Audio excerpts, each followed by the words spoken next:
Mjekësia moderne zhvilloi ardhjen në jetë të fëmijës nëpërmjet një nëne zëvendësuese, një zbulim që u kthye në biznes, që fshet detajet e errta.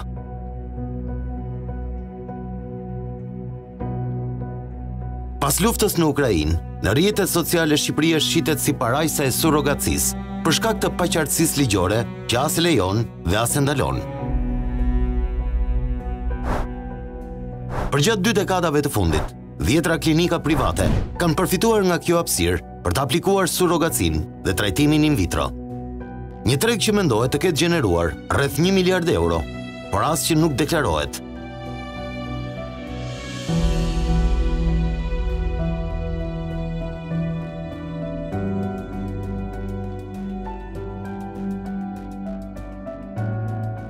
Por a rrezikon që në Shqipëri të bëhet tregtim me surrogacinë? Apo ligjërojmë aktivitetin e një grushti klinikash private, që prej vitesh ofrojnë këtë teknikë?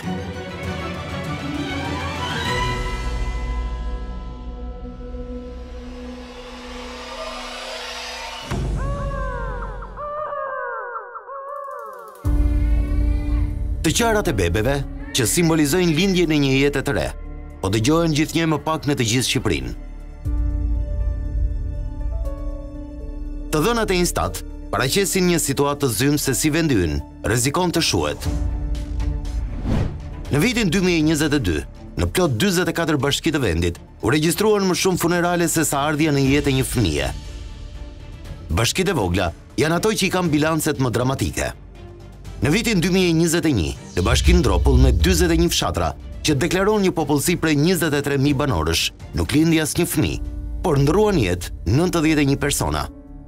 Në vitin 2022, në këtë bashki u regjistruan 3 lindje bebesh, ndërsa ndruan jetë 74 persona.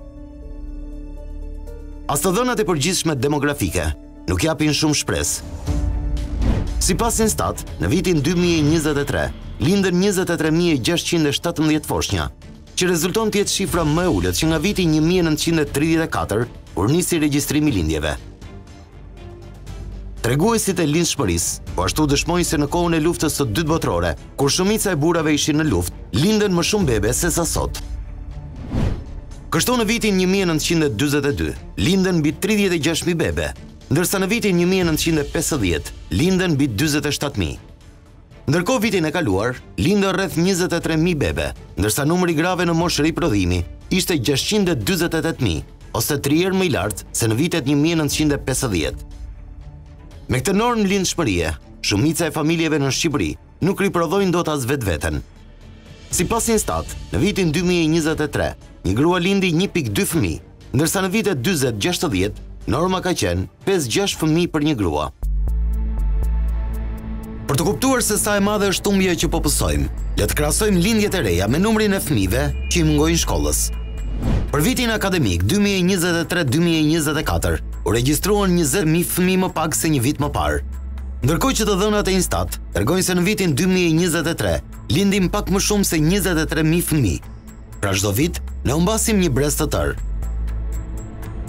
Nëse një pjesë e madhe e familjeve të reja zgjedhin të lindin me dëshirë më pak fëmijë, një pjesë tjetër nuk arrin dot të ngjizin asnjë fetus në mënyrë natyrale. Infertiliteti mendohet si shkaku kryesor. Pikërisht, për të ndihmuar këtë kategori, Ministria e Shëndetësisë ka propozuar mes debatesh të forta ligjin e ri për shëndetin seksual dhe riprodhues.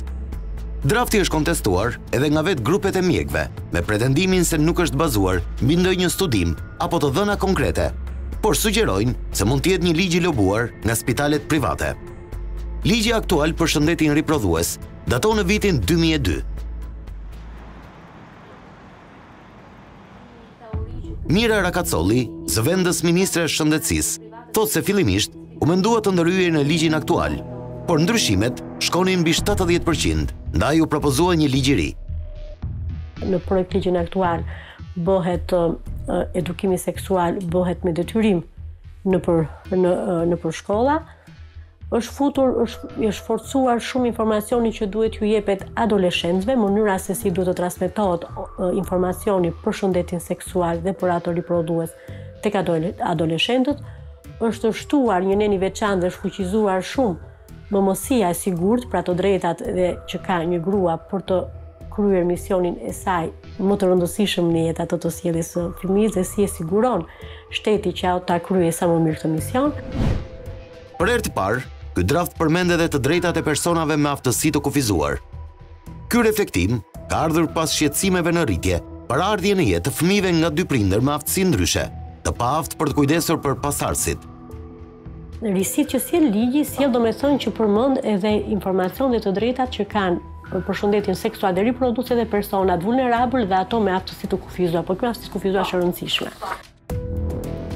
Astrid Bimbashi, mjek-obstetër ginekolog, thotë se ende i ka të ngulitura përvojat e para negative kur nisi punë në maternitet.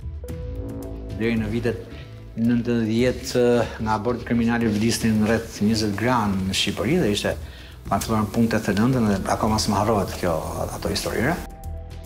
Por kjo është vetëm njëra anë e medaljes. Dy pikat të këtij drafti, pikërisht, ligjërimi i surrogacisë dhe rritja e moshës së fetusit që mund të abortohet, është shoqëruar me polemika mes grupeve të interesit dhe vetë ekspertëve të fushës.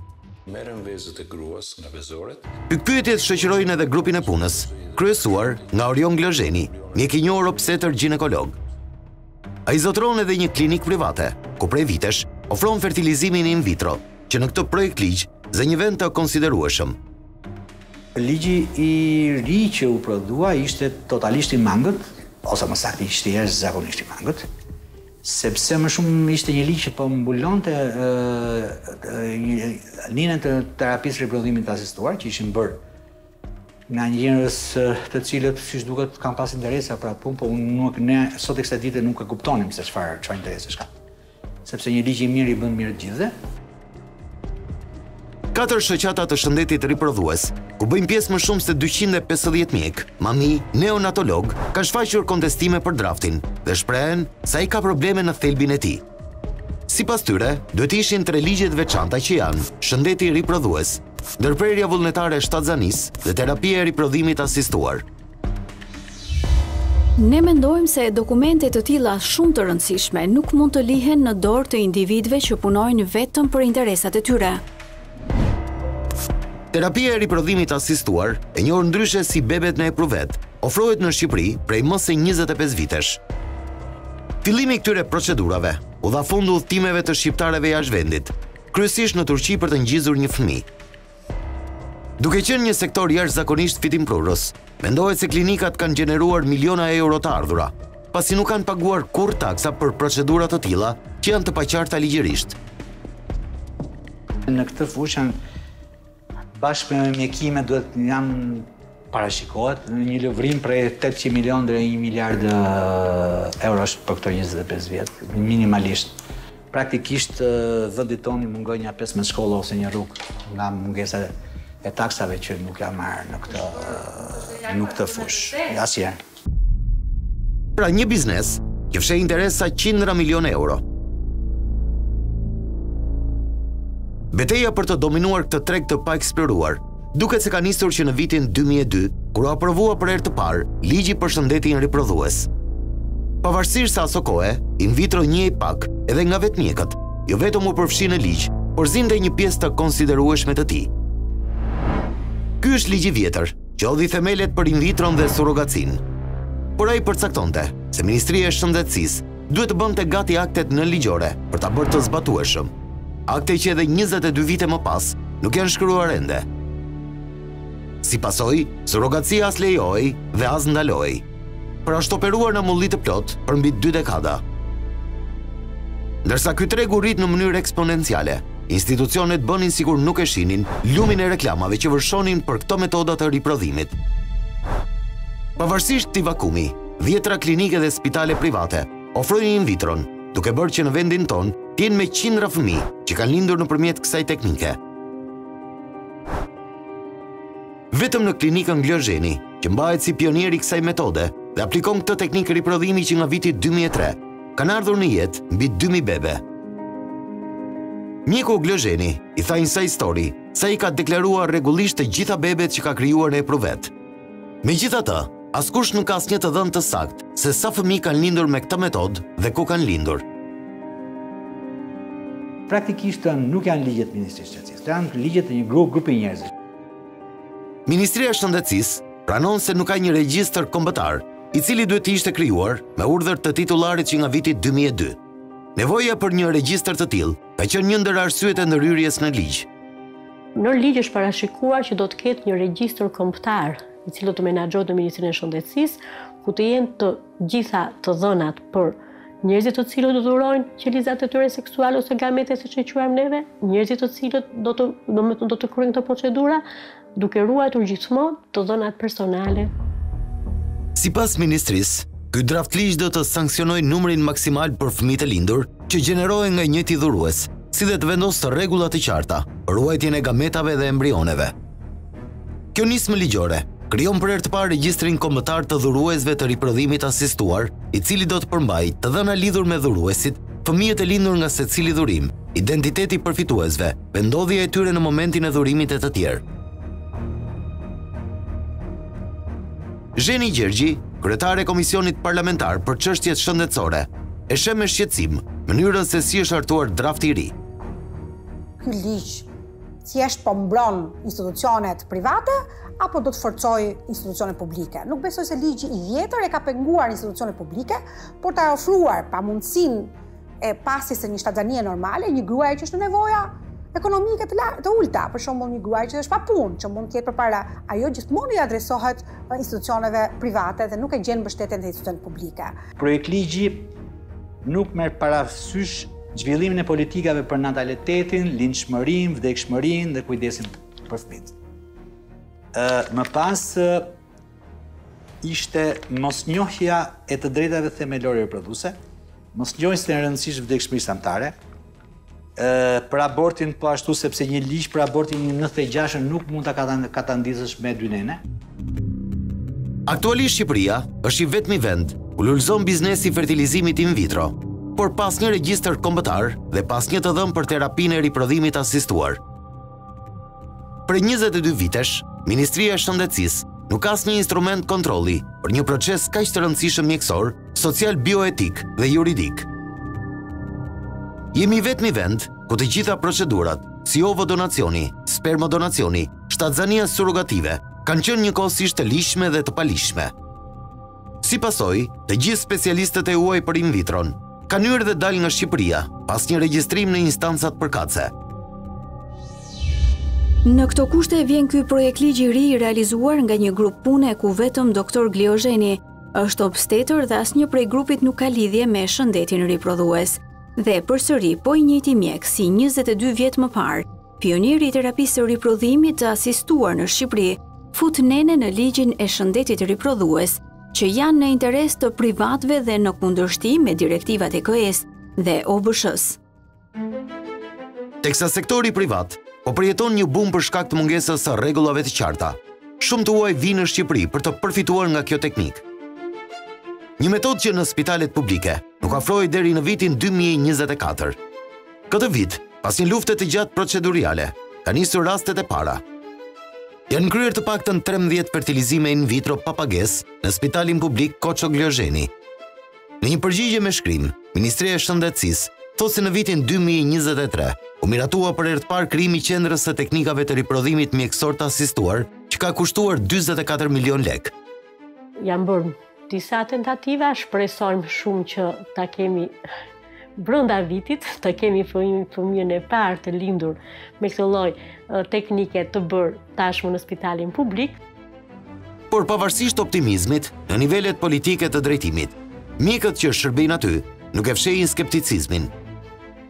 Të jemi sinqert, nuk e dim, sepse do të hapni, mund të hapni juve faqen e maternitetit, po që se gjeni që një shërbim tillë, unë jam dakord me ju, po unë nuk e kam gjetur.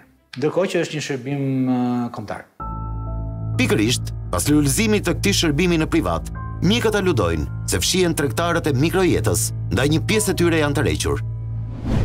Sipas tyre edhe në draftin e ri, përsëritet e njëjta skemë si 22 vjet më parë, por me orekse të tjera dhe shumë më të mëdha. Kësaj ere bëhet fjalë edhe për banka indesh, gametash, embrionesh dhe surrogaci turistike. Kur kemi 4 vjet që po presim një ligj që të mbroj grupet e interesit dhe mjekët, nenet e këtij ligji për ne janë shprehje një arrogancë jo civile, e disa banorëve të vjetër dhe të rinj që fitimin e ligjshëm dhe të paligjshëm e kanë mbi çdo parim etik dhe profesional për të cilin janë betuar. Egla Bardhi, drejtuese shoqatës Together for Life, që ka lobuar për të nisur ofrimin falas të in vitros në sistemin publik, e konsideron absurde faktin që ky shërbim u është mohuar prej 2 dekadave shqiptarëve. Ky ligj nuk ka 25 vite që nuk zbatohet. Dhe nuk zbatohet për faktin që mbahet peng i pak njerëzve në sistemin privat për qëllimet e tyre për të fituar miliona euro. Ndërkohë që vendi ynë është një situatë alarmante sepse popullsia po shkon drejt plakjes, ndërkohë që një familje mesatare nuk e ka të mundur të përballojë në sistemin privat një fertilizim in vitro i cila kushton minimalisht 5.000 euro. Një situatë që duket e ngjashme me mjaft shërbime të tjera shëndetësore, orientim drejt privatëve. Të mos mbahet më peng i 2-3 njerëzve si shpëndodh për 25 vitesh dhe kanë fituar miliarda euro të cilat nuk janë fare as të taksuara, nuk janë fare në llogaritë e shtetit tonë. Fertilizimi in vitro në sistemin publik është një histori kompleks e abuzimesh, pasi u investuan miliona lek për para një dekade, u bën gati sallat, u trajnuan edhe mjekët, por ajo nuk u vu në punë. U desh një ndërhyrje e dytë, e cila e vuri në funksion vetëm në fillim të vitit 2024. Ministria thot se ka garantuar ofrimin e këtij shërbimi për 100 pacient me vlerë 534.000 lek pacienti. Por njësa histori mëson se sipas parashikimeve të buxhetit për vitin 2025, fondi për këtë shërbim do të jetë 15 milion lek dhe pritet të mbështeten vetëm 15 gra. Dhe fakti që kjo është një procedurë shumë e thjeshtë tashmë. Do të mos ofrohet ky shërbim në sistemin publik, ndërkohë që vendet e tjera dhe vendet e rajonit e kanë deri në 4 herë falas për ta ofruar këtë shërbim, kjo është në mënyrë katastrofike. Krahasuar me vendet e Europës, Shqipëria ofron akses jashtëzakonisht të dobët në trajtimin e fertilitetit për qytetarët. Sipas Atlasit Evropian të politikave të trajtimit të fertilitetit, nga 49 vende të monitoruara, ajo renditet në vendin e 46. Analiza e kryer nga Fertility Europe dhe Forumi Parlamentar Evropian për të drejtat seksuale dhe riprodhuese synonte edhe dritë mbi situatën në vende të ndryshme. Shqipëria shënoi vetëm 21% mbështetje për gratë që ka nevojë për këtë metodë, duke lënë pas vetëm Azerbajxhanin dhe Kosovën që mbyll listën e ombrellës si jashtëzakonisht të varfër.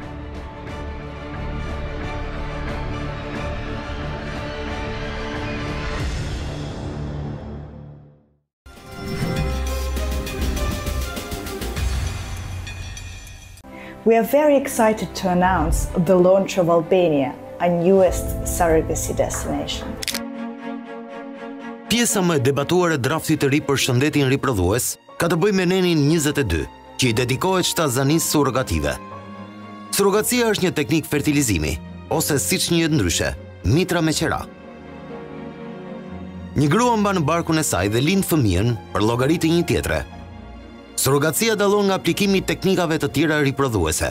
Ajo nuk ka për qëllim t'i mundsojë një gruaje procesin natyror të lindjes së fëmijës.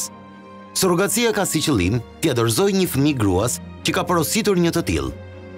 Surrogacia nuk është vetëm një surrogaci kjo që them altruiste, ka dhe surrogaci live për shembull, që marrin një vajzë dhe e bëjnë akt jo me IVF, jo me fertilizim in vitro, bëjnë akt normal, marrëdhënie seksuale normale për ta ngelur, për ta lënë shtatzan dhe pastaj për t'i marrë fëmijën.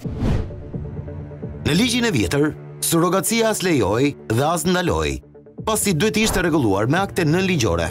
Por kjo zbrasti ligjore ka kthyer Shqipërinë në një destinacion të kërkuar për surrogacinë. Pra një lloj trafiku bebesh. Siç edhe shikoni në këtë faqe, Shqipëria reklamohet si një vend që e njeh surrogacinë si teknikë riprodhimi, por nuk ka rregullim ligjor. Në përshkrim thuhet se Shqipëria ka zëvendësuar Rusinë në artën botërore të surrogacisë, pasi kjo e fundit e ndaloi këtë metodë në fund të vitit 2023 për të huajt. Shqipëria reklamohet si jorse dhe për shkak se nuk kërkon një certifikat mjekësore për të vërtetuar arsyet që pengojnë një çift heteroseksual të ketë fëmijë dhe lejon surrogacinë për meshkujt beqar apo çiftet homoseksuale. Kompania thot se ka një zyrë të saj në Shqipëri dhe ndryshe nga kompanitë e tjera që mbarojnë punë kur lind bebi, kjo kompani thot se ofron asistencë juridike edhe për të regjistruar fëmijën. Sipas kësaj kompanie në Shqipëri, ky proces kushton 74.000 deri në 95.000 euro, në varësi të programit që zgjedh. Pagesat për nënën surrogate shkojnë nga 17 deri në 27.000 euro. Shumë e herët që ne të jemi përballë një projekt ligji të tillë për më tepër, që ne ta lejojmë dhe të hapim dyert edhe për gjitha vendet e botës, ku tashmë e kanë cilësuar si parajsën e surrogacisë Shqipërinë dhe është bërë një treg atraktiv edhe për shtetasit e huaj, dhe duke qenë se jemi në një vend që nuk e kemi një ligj aktualisht, surrogacia po bëhet në një mënyrë krejtësisht e pakontrolluar. Kjo është një faqe tjetër që e rekomandon Shqipërinë si destinacion për surrogacinë. Këtu Shqipëria përshkruhet si një nga vendet që ofron shumë opsione për beqarët dhe çiftet që kërkojnë trajtim të fertilitetit. Për më tepër, ky destinacion reklamohet si ideal, pasi nuk ka asnjë kuadër ligjor. Për këtë arsye, klinikat shqiptare të fertilitetit dhe agjencitë e surrogacive mund të ofrojnë programe për çifte heteroseksuale, të martuara ose të pamartuara, burra beqar, gra beqare dhe çiftet LGBT. Faqja bën dhe një listim të 11 klinikave ku mund të ofrohet fertilizimi in vitro dhe surrogaci në Shqipëri. Thuajse të gjitha kliniket dhe spitalet e listuara në këtë faqe thonë se kryejnë mjaft procese delikate si dhurimi i vezoreve, i spermatozoideve, gametave, ngrirja e vezëve e të tjerë. Por Sante Plus, një nga spitalet që thotë se është lider në teknikat e riprodhimit, liston në faqen edhe përcaktim të gjinisë, duke ngritur shumë pikpyetje se çfarë ndodh me fetuset që nuk janë të gjinisë që dëshirojnë prindrit. Pavarësisht se janë të listuara në një faqe ku flitet për surrogacinë, Spitali Ygea, Klinika Ursula dhe Sante Plus i thanë Inside Story se nuk ofrojnë këtë teknikë riprodhimi, por vetëm in vitro. Ygea po ashtu sqaron se gametet për IFV i siguron vetëm nga jashtë vendit dhe ruan të gjitha të dhënat lidhur me numrin e fëmijëve të ardhur në jetë në këtë spital përmes teknikave të asistuara të riprodhimit. Institucionet e tjera shëndetësore nuk u përgjigjen deri në momentin e publikimit të këtij materiali. Unë mendoj që kjo është e palishme me ligjin aktual që ka pas Shqipëria të vitit 2002, edhe ky është një alarm në fakt që ngrihet dhe duhet pasur në vëmendjen edhe të organeve përgjegjëse, sidomos të Ministrisë së Shëndetësisë, për ta kontrolluar nëse vërtet ekziston kjo lloj problematike që të përdoret surrogacia ka gjë në institucionat tona private. Vireo Agency, me zyrë në Londër, e liston Shqipërinë si një ndër vendet me të cilat ka një bashkëpunim të mirë me klinikat për surrogacinë.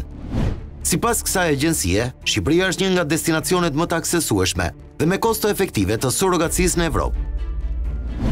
Shqipëria po bëhet një destinacion popullor për surrogacinë, pasi nuk ka ligje të rrepta. Kjo faqe thotë se procesi kushton deri në 85.000 euro dhe mund të ofrojë nën surrogate apo dhe donacione vezoresh dhe spermatozoidesh.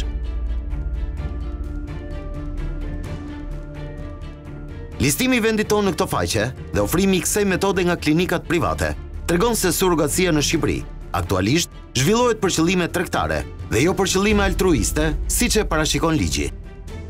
Kjo situatë sipas ekspertëve krijon hapësira që Shqipëria të kthehet një vend ku surrogacia mund të përdoret për tregti. Pra, interesa të mëdha shihen pas këtij biznesi. Absolutisht jo, kjo nuk ndodhi. Ligji aktual as e përjashton surrogacinë, edhe as e ndalon, edhe as e lejon. Pikërisht fakti për ta rregulluar këtë fenomen ishte e domosdoshme që kjo të përmendej në ligj. Sipas Ministrisë së Shëndetësisë, në të gjitha rastet bëhet fjalë vetëm për surrogaci altruiste. Pra vetëm në raste kur gruaja porositse e ka materialin gjenetik për të lindur një fëmijë, por nuk mund ta mbart vetë një shtatzani për shkaqe shëndetësore.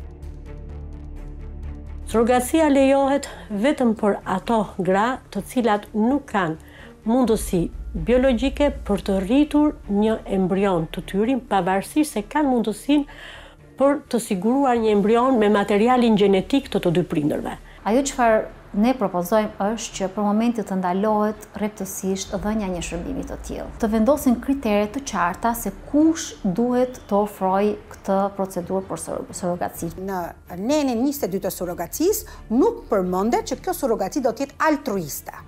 Pra, nuk përmendet në asnjë nen, në 6 nenë në asnjë nen të tij, që do të thotë që i le hapësirë abuzimi institucioneve private sidomos për të abuzuar dhe për të përdorur surrogacinë si një mjet të madh fitimi për veten e vet. Sipas ligjit, një grua duhet të jetë mbi 25 vjeç dhe të ketë lindur më parë një fëmijë që të bëhet nën surrogate. Marrëdhënia me nënën surrogative do të rregullohet nëpërmjet një kontrate.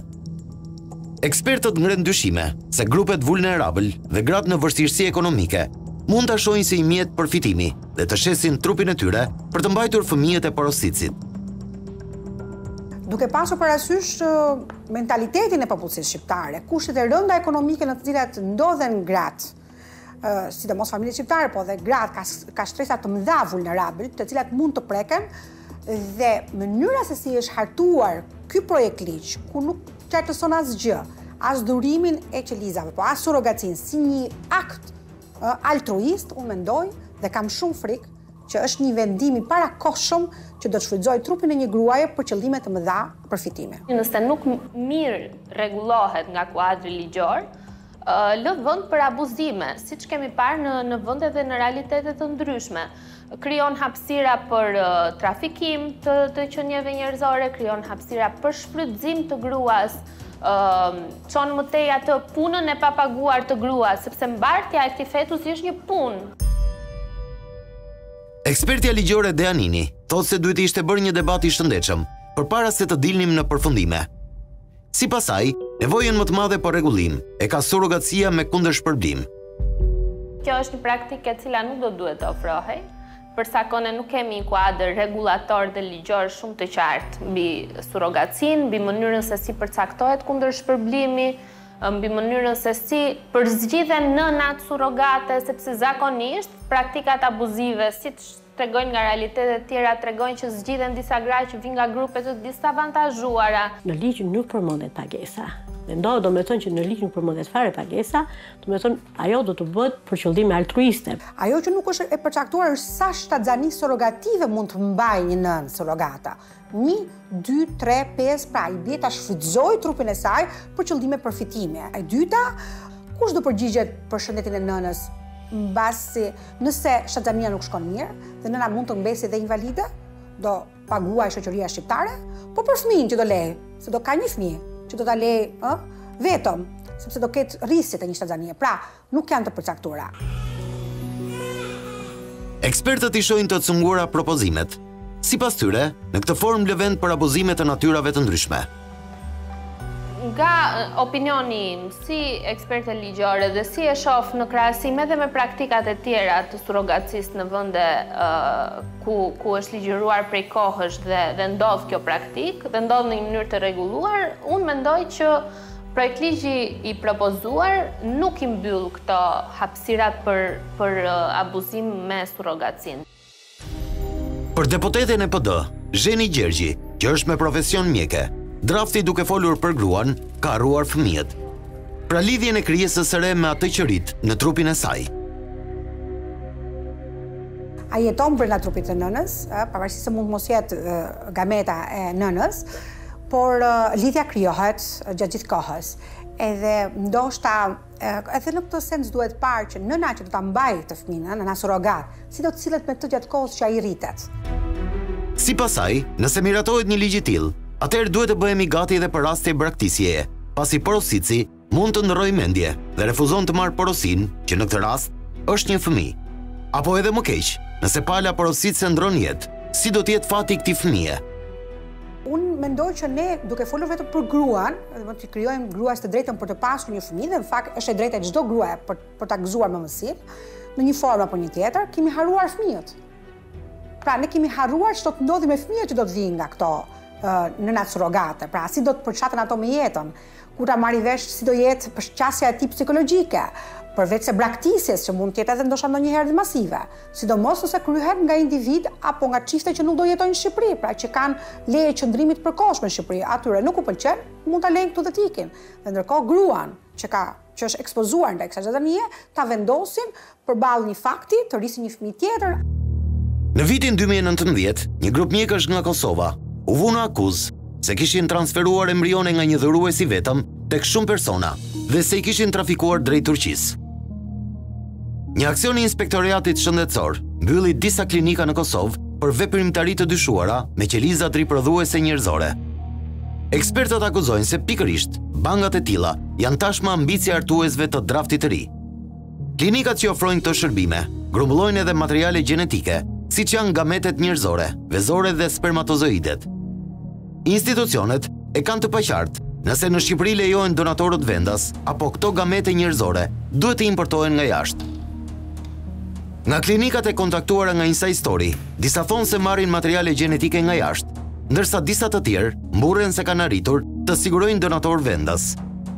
Kjo ka një dilemë të madhe etike, pasi duke mos pasur një regjistër kombëtar të donatorëve dhe përfituesve, mund të ndodhë që gabimisht të inseminohet një shtatzani me incest, pasi dhuruesi dhe përfituesi mund të kenë lidhje familjare. Nëse do t'jetë nga popullsia shqiptare, një frikë, edhe do përdoren për nga popullsia shqiptare, një frikë tjetër është që këto mund të kenë kryqëzata, sepse ne jemi popull i vogël, çka do të thotë që ndoshta dhuruesit apo gametet janë në një rrethin e një incesti i pa deklaruar, sepse nuk njihet, por mund të bëhet pa dashje dhe mund të kemi edhe sëmundshmëri që mund të trashëgohen dhe ta lini individ me një sëmundshmëri të lartë. Mos pasja një regjistri, mos pasja rregulla, mos pasja e kontrollit që mund duhet ketë ende të caktuar të Ministrisë së Shëndetësisë mbi një histori të tillë i bën për ato grupet e caktuara të interesit që mund të tregtojnë çfarë të duan. Siç duket oreksi i një grupi të caktuar njerëzish është kaq i madh, saqë kanë arsye të fuqinë siç duket politike ekonomike të shkelin çdo koncept moral dhe etik dhe të shkruajnë gjëra të tilla të cilat janë papranueshme për ne. Ligji për surrogacin ka ngjallur debate në shumë vende të botës. Italia e ka kriminalizuar edhe në ato raste që fëmijët lindin jashtë Italisë, ndërsa shumë vende të tjera e kanë të lejuar, por me rregulla më strikte. Ne nuk duhet të ngutemi, ne duhet të presim, të qartësohemi dhe ta bëjmë më së miri këtë ligj. Pra ka shumë klane që po e nxisin ta bëjmë sa më shpejt. Unë mendoj që ne jemi në kohën e duhur për të hartuar një ligj të mirë, por duke marrë eksperjencat e vendeve të mira. Nuk është çështje është gati as është gati Shqipëria, por kur Italia e bën krim ndërkombëtar dhe një pjesë e shteteve të tjera, dhe kur komuniteti Parlamenti Evropian e voton vetëm me 7 vota, 4 vota kundra, 3 abstenime dhe 506 seanse se mbaj mend tani kundra, do të thotë që ato kanë raporte shumë të rëndësishme, të cilat janë për tu vlerësuar dhe zbesoj që Shqipëria të dalë kondra pedale në një rast të tillë, nuk e mendoj kurrë, nuk arrit dot ta besoj një gjë të tillë.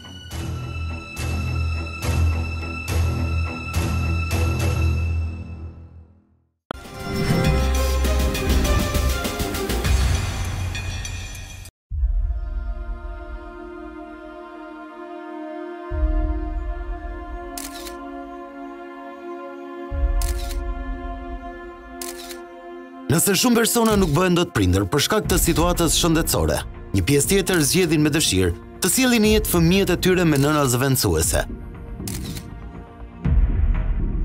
Mes debateve për lejimin ose jo të surrogacisë, kjo metodë riprodhimi po njeh një rritje në mbar botën, sidomos tek shtresa e pasur. Në Evropë vetëm pak vende si Ukraina dhe Gjeorgjia, që janë kthyer në destinacione të preferuara, e lejojnë surrogacin pas një pengesë ligjore. Në këto vende kjo metodë ofrohet për çdo. Çifte heteroseksuale, çifte të komunitetit LGBT apo prindër të vetëm. Në Greqi, Holland, Portugali dhe Angli lejohet vetëm për qëllime altruiste. Në këto vende lejohet edhe transferimi i të drejtave të prindërimit tek çiftet e komunitetit LGBT. Shqipëria klasifikohet në listën e vendeve që e lejon edhe për qëllime tregtare, për shkak të mungesës së ligjeve. Pas luftës në Ukrainë, vendi ynë po reklamohet për ere më shumë. Edhe projekt ligji i ri që diskutohet përkon me këto zhvillime. Franca e ndalon surrogacin pasi e konsideron cënim të rendit publik. Italia ka miratuar një ndër ligjet më të ashpra, duke e ndaluar edhe në rastet kur surrogacia ndodh jashtë kufive të Italisë. Surrogacia për qëllime tregtare është shoqëruar me debate të ashpra në mbar botën. Ajo konsiderohet një formë e re e sllavërisë, për shkak se shumë gra në vështirësi ekonomike po e shohin si një mënyrë për të përfituar para, duke dhënë mitrën e tyre me qira. Ky shqetësim alarmoi edhe Bashkimin Evropian, që ka përfshirë surrogacin në nxatinë e trafikut njerëzor. Në vitin 2023, eurodeputetët propozuan një direktivë të re që e klasifikon shfrytëzimin e nënës surrogate si një krim të rënd me dimension ndërkufitar. Ekspertët thanë se ky parashikim nuk e ndalon surrogacinë në përgjithësi, por do të kriminalizonte surrogacinë në kontekstin e trafikimit. Por apo përdoret surrogacia për të përfituar para? Kjo është një ndër 10 faqe në rrjetet sociale që ofron mundësinë të gjesh një nënë surrogate.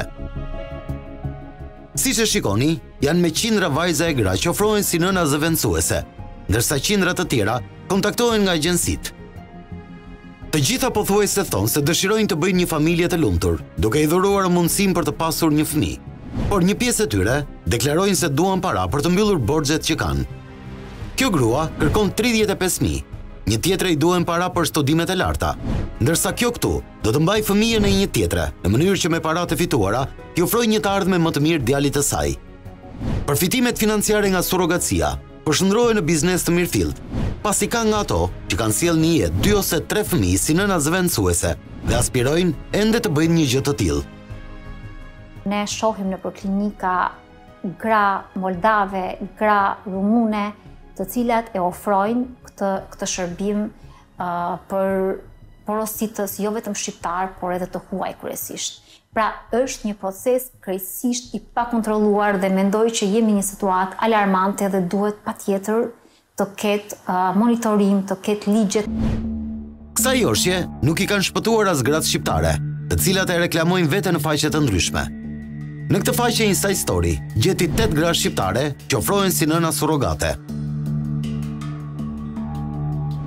Mariana nga Tirana, një 26 vjeçare që deklarohet single, thotë se është e gatshme të ndihmojë çiftet heteroseksuale, çiftet LGBT, por edhe gratë apo burrat e vetëm, duke mbajtur një shtatzani për ta. Interesi për të ka qenë i madh.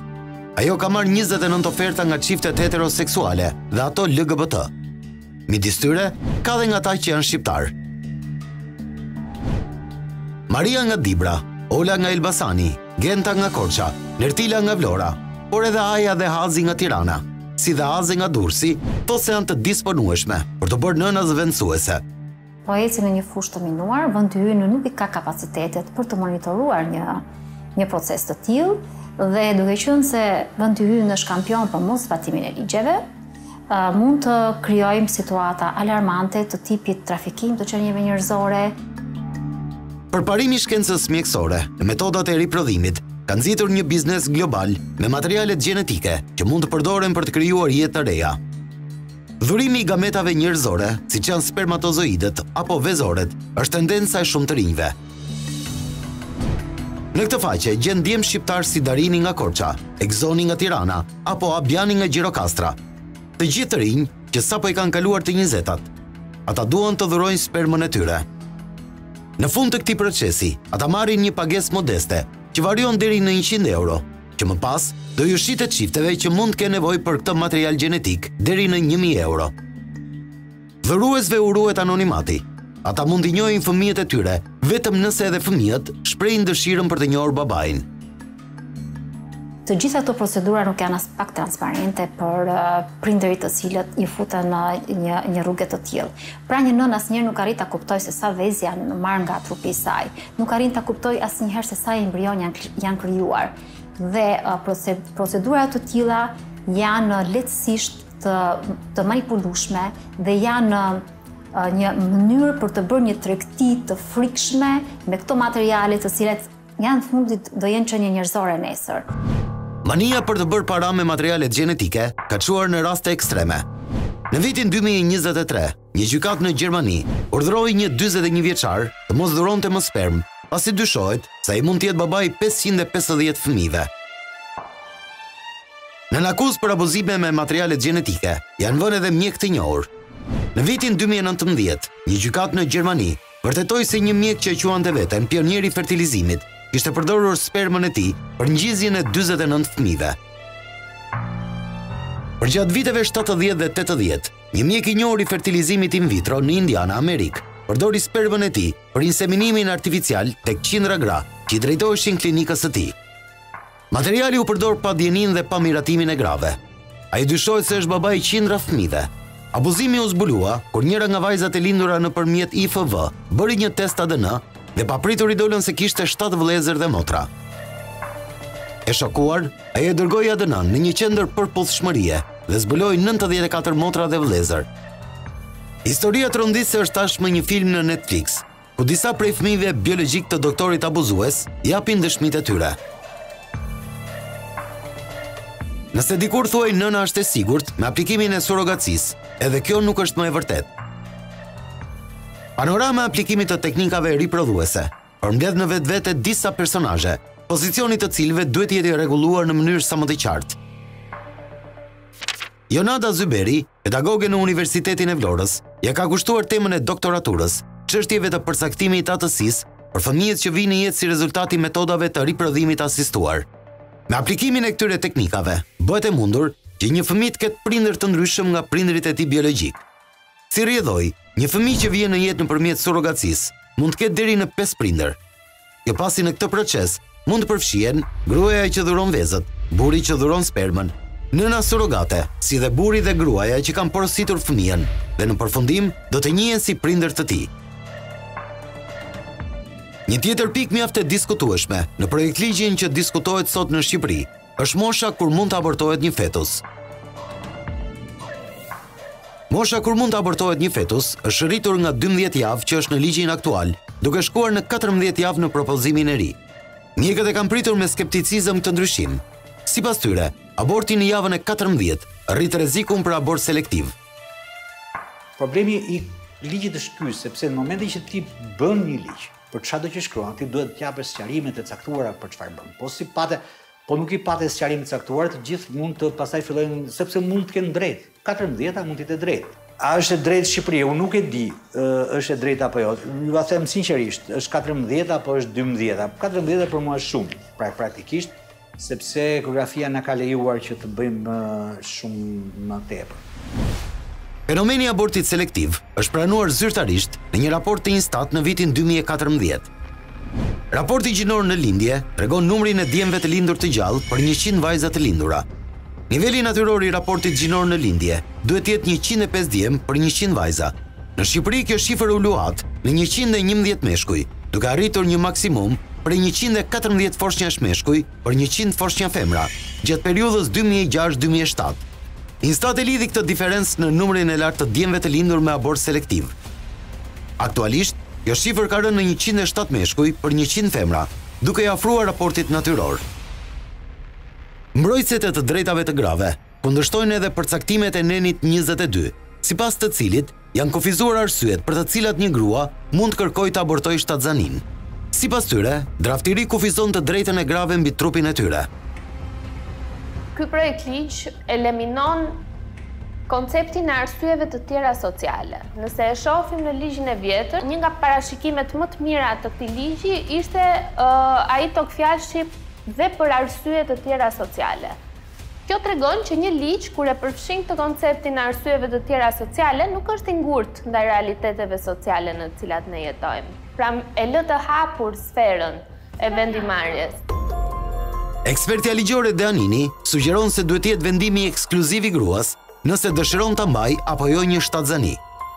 Unë mendoj që çdo grua duhet të ketë vendimarrjen dhe duhet të ketë të drejtën të vendosi për një shtatzani, sepse është personi që mban shtatzanin, është personi që afektohet direkt nga shtatzania. Nëse kjo grua ndodhet në një situatë ku përballet me dhunë, përballet me probleme ekonomike dhe mendon se kjo shtatzani nuk është vendimi më i mirë për të, dhe se ardhmja e këtij fëmije kompromentohet nga situata në të cilën ajo gjendet, mendoj që patjetër duhet të ketë të drejtën dhe duhet të ketë prioriteti në vendimarrjen në lidhje me vazhdimsinë e kësaj shtatzanie. Është një debat i cili është zhvilluar edhe brenda grupit që ka punuar për ligjin e shëndetit seksual dhe riprodhues, për projekt ligjin më saktë, edhe gjatë konsultimeve publike, por modelet të cilët ekspertët teknik, mjekët, ekspertë të cilët ishin pjesë e grupit të punës e kanë insistuar në këtë lloj qasje, pra në një qasje që shkon më afër rekomandimeve të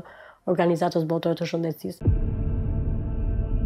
Ligjet mbi abortin dhe mosha ligjore për t'u nënshtruar një procedurë të tillë ndryshojnë ndjeshëm nga njëri vend në tjetrin, duke efektuar përkatësi të ndryshme kulturore, fetare dhe politike. Polonia ka një nga ligjet më ndaluese të abortit në Evropë. Në këtë vend, aborti është i lishëm vetëm në rastet e përdhunimit, incestit, anomalive të rënda fetale ose kur jeta apo shëndeti gruas është në rrezik.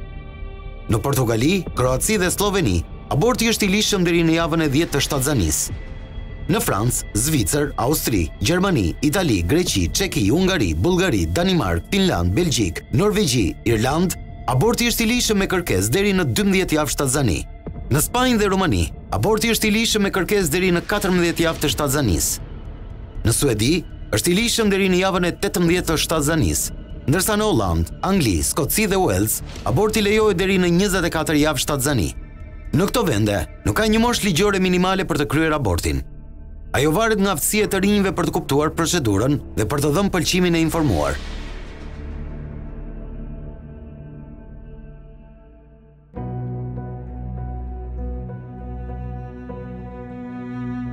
Në këtë ulumtim të zgjeruar, ne sollëm jo vetëm pikat e diskutueshme të një projekt ligji, por edhe eksperiencat ndërkombëtare.